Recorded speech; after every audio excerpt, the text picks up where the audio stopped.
Hey guys, Drifter here. Splitgate 2 Battle Royale is one of the most refreshing BR experiences that I've played in several years.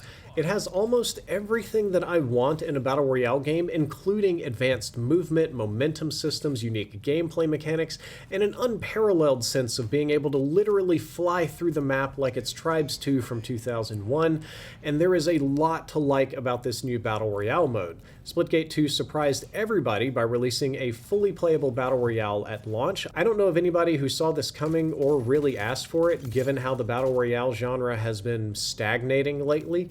This could have gone wrong in a lot of ways. Splitgate 2 Battle Royale could have been a colossal failure, but it went mostly right. Splitgate 2 delivers a superb Battle Royale experience, so today we're going to talk about some quick facts about the game in case you're unfamiliar, the good parts, the bad parts, and then the ugly parts, and we do definitely have some nasty uglies in here on top of all the good and praise that I'm about to put on this game. Splitgate 2 is a free-to-play first-person shooter available on Steam and PlayStation and Xbox. It's a hero shooter, a movement shooter, and an advanced momentum shooter all in one. The original Splitgate, and thus most of the combat of this game, is based around Halo-style weapon mechanics. So if you've played Halo, this game will feel very familiar. The main quirk that sets Splitgate apart from others is that you can put portals all over the map, just like the Valve game Portal, literally the exact same tech, and doing so allows you to transverse the map quicker, jump higher, maintain momentum, or just shoot people at bizarre angles through your portal since you can see through them. On top of all of this, the game has custom classes, weapon attachments, and hero shooter abilities that you can equip depending on what type of character you're playing. They have speed boost, heals, shields, sticky grenades, instant like healing fields or time travel walls, and all sorts of wacky little things you can put down on the map, including portals that you can just throw up in the air instead of onto the portal zones. Now, the Battle Royale mode combines all of this together, plus an extremely unique Battle Royale map that is itself made of portals. It has these gigantic building-sized portals that allow you to transverse to the other areas of the map, and what I like is that they decided to make each one of them unique. You've got Glacier, Inferno, Desert, all these different stuff, so every time you go through a big portal, you're somewhere completely new, though it can make running from the zone a little bit confusing. Let's talk about the good stuff. Firstly, the momentum system in Splitgate 2 is nearly perfect. You have a jetpack that allows you to jump up and then boost about a story and a half high at maximum. It's not great for climbing, but it'll get you over little humps. Or you can instead use it in little spurts, just little boosts here and there to maintain momentum, or maybe change direction in midair. It recharges pretty quickly once you touch the ground, though not instantly, so we have to have boots on the ground for like a quarter second before you get your jetpack back. What this means is that you can combine it with sliding, which allows you to maintain your momentum long enough to get a jetpack recharge, jump, and then slide again to slide even further. Chaining these combos together will actually increase your movement speed over time until you are literally skating across the map at 1,000,000 miles an hour, and this combines wonderfully with the portal mechanics and launch pads on the map, so that if you get good and master all of the mechanical skills needed for the movement system, you can move around this map extremely fast. And I think that this mechanic is great because it makes navigating the map easy, it makes chasing down people really fun and skillful feeling when you're trying to get that last guy on the squad, and it can also be really fun to use your advanced movement to either outplay or escape enemy squads. The movement in this game is masterfully done, and I also kind of just like it because it's fast. I'm a sucker for speed. The hit detection in Splitgate 2 is crisp, consistent, and generally feels good. Yeah, there's some wonky and laggy moments, but every game has those. It's overall doing really good.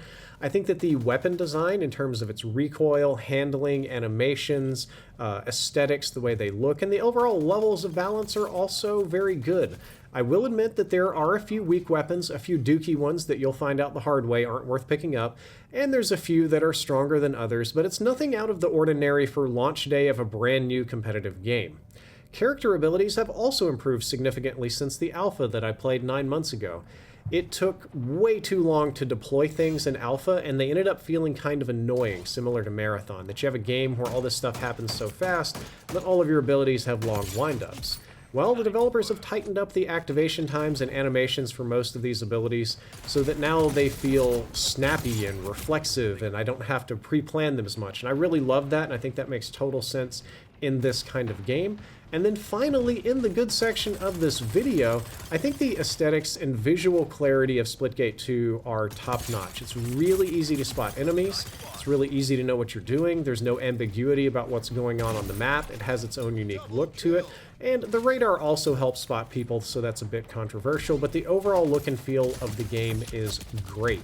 Before I move into the bad section, I do want to give a quick shout out to Logitech G and their brand new G522 headset, which is the one that I use to record all of this gameplay for this video. It's got a god tier microphone, works on PC, Xbox, and Switch. If you're interested in this headset, you can check out my review or click the link down there below and get 5% off with code Drifter.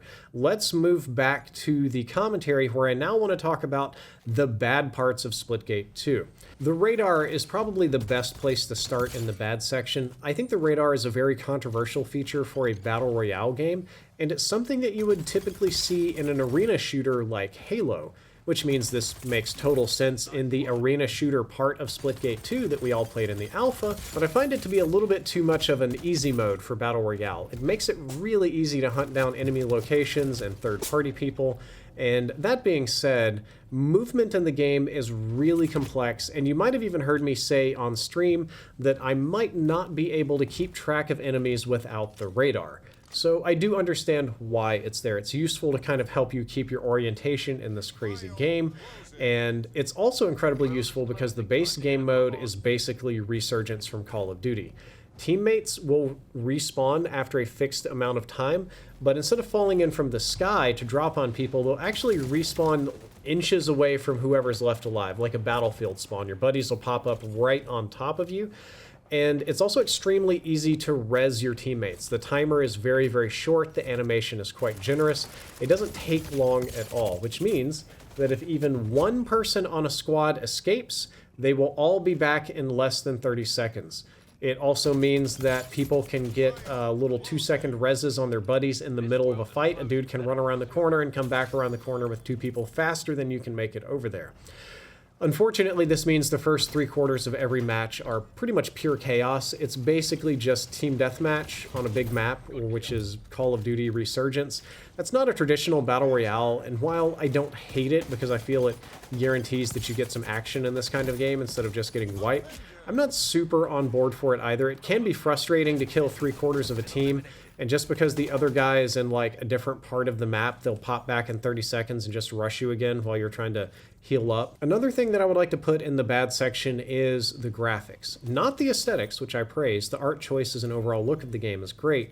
The actual graphics, as in terms of graphical fidelity, resolution, polygons, textures, all that kind of stuff, I would say it's behind industry standards. I don't think they're terrible. I don't think they're bad or unplayable.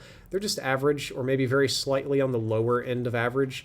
Some people like that because it keeps the game looking really clean, like all those streamers that would stream Apex on minimum settings, and I do understand that spending millions of dollars on RTX reflections is probably not the best use of an independent developer studio's time, but I will say that it looks a little bit worse than other FPS games on the market right now if you're judging just based on graphical fidelity. Lastly, I feel that the loot tables need some improvement. I don't really like the presence of power weapons on the map, at least not in the frequency that they are here now. There's enough power weapon spawn points and drop zones so that by the time you reach the last 3 to 4 teams, everybody has insta-kill weapons, rocket launchers, sniper rifles, gold armor, all that kind of stuff. I don't mind having insta-kill weapons. I don't mind having power weapons. I don't mind the higher tiers of armor. I just mind that they're dropping all the time all over the place. They should be more rare than what they are, because it's very annoying to make it to the final fight only to guaranteed lose because you didn't get the super weapons earlier in the match, and that happens pretty much every time. Similarly, there's an issue with the loot tables in regards to the armor. The armor quality was never made super clear to me because all of the tiers of armor have 3 plates.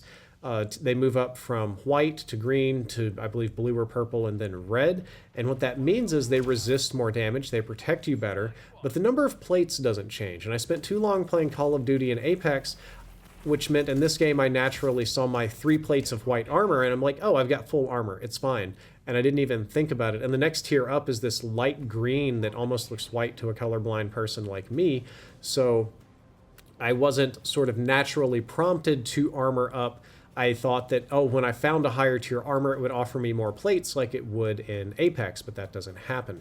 The armor plates are also not very distinct looking when you pick them up from chests on the ground. I don't mean the individual plates, I mean the chest pieces themselves.